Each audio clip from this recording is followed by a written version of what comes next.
Madam OTP दे देना। हाँ भैया बता रही हूँ। सोनिया, तुम यहाँ क्या कर रही हो? मुकुल तुम यहाँ पर क्या कर रहे हो? और तुम्हारे गले का मंगलसूत्र कहाँ है? और तुमने ये कपड़े क्या पहन रखे हैं? सॉरी बेबी, थोड़ा लेट हो गया था। वो क्या है ना, ट्रैफिक जाम लग गया था। ड्रेस तो कमाल की पहनी है तुमने आज, मजा आ गया। ड्राइवर चलो ना तुम। Ma'am OTP. ओटीपी तो बता दो इन्हें। 8267। Okay sir. बेबी तुम जानती हो, आज मैंने तुम्हारे लिए ऐसा सरप्राइज प्लान किया ना, तुम देख के खुश हो जाओगी, तुम्हारे होश उड़ जाएंगे सारे। अच्छा सर, एक बात पूछूं? हाँ भाई पूछो, क्या बात है? वैसे मैडम क्या लगती हैं आपकी? ये तो मेरी गर्लफ्रेंड है। वैसे तो मैं शादीशुदा हूँ, लेकिन फिर भी इतनी खूबसूरत लड़की जब मिलेगी तो कोई कैसे कंट्रोल करेगा। और वो तो तुम जानते हो ना बाप बड़ा ना भैया, सबसे बड़ा रुपया।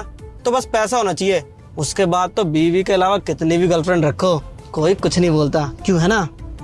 सही कह रहे हैं आप। वैसे सर, कितना टाइम हो गया आपको साथ में? हमारे रिलेशनशिप को ठीक तो मुझे याद नहीं है। वैसे बेबी 6 महीने हो गए हमारे रिलेशनशिप को। बेबी तुम जानती हो, आज ना मैंने तुम्हारे लिए एक 5 स्टार होटल में प्राइवेट स्वीट बुक करा है, और मैं वहाँ पर तुम्हें प्रपोज भी करूँगा। उसके बाद हम दोनों शादी करेंगे और मेरी प्रॉपर्टी की आधी मालकिन हो जाओगी तुम। और ऑफिस में ही बता दूंगा 1-2 दिन में कि ये तुम्हारी नई मालकिन है। थोड़ा तमीज से बात करे इसे, और डेली गुड मॉर्निंग बोले। और रही बात तुम्हारे हस्बैंड की, तो वकील से बात कर ली है मैंने, उसको थोड़े बहुत पैसे देंगे, डिवोर्स दिलवा देगा तुम्हारा। और जो उसकी प्रॉपर्टी है ना थोड़ी बहुत, वो भी तुम्हारे हिस्से में आ जाएगी, टेंशन मत लो। उसके बाद मजे से ऐश करेंगे हम दोनों। यार मैं इतना अच्छा प्लान बता रहा हूँ, इतने सरप्राइज प्लान कर रहा हूँ, और तुम खुश नहीं हो और ना कुछ बोल रही हो। कुछ हुआ है क्या? ये सारी बातें ड्राइवर के आगे बोलने की क्या जरूरत है? शांत रहो ना थोड़ी देर। अरे नहीं सर, आप कर सकते हो बात, कोई दिक्कत नहीं है। वैसे सर, ये जो आपकी गर्लफ्रेंड है, ये अपने पति को तलाक दे रही है क्या? इसका पति इसे डिवोर्स दे ना दे, मैं दिलवा कर रहूंगा। और वैसे भी इसका पति एक नंबर का भिखारी है, और उसके नसीब में हीरा है, लेकिन उसको उसकी कदर ही नहीं है।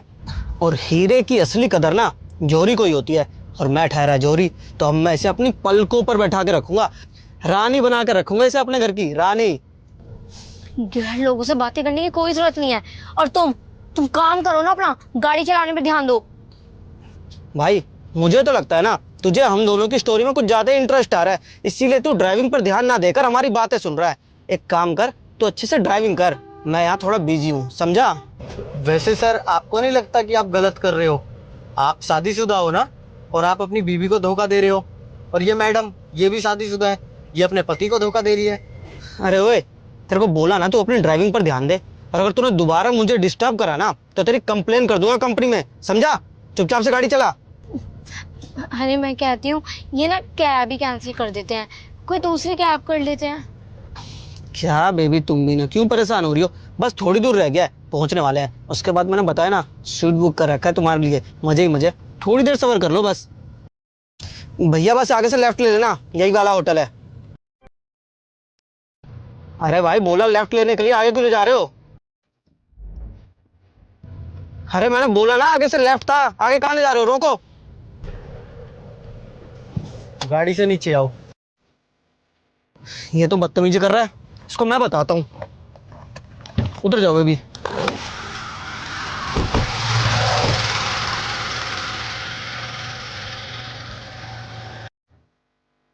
तेरी प्रॉब्लम क्या है?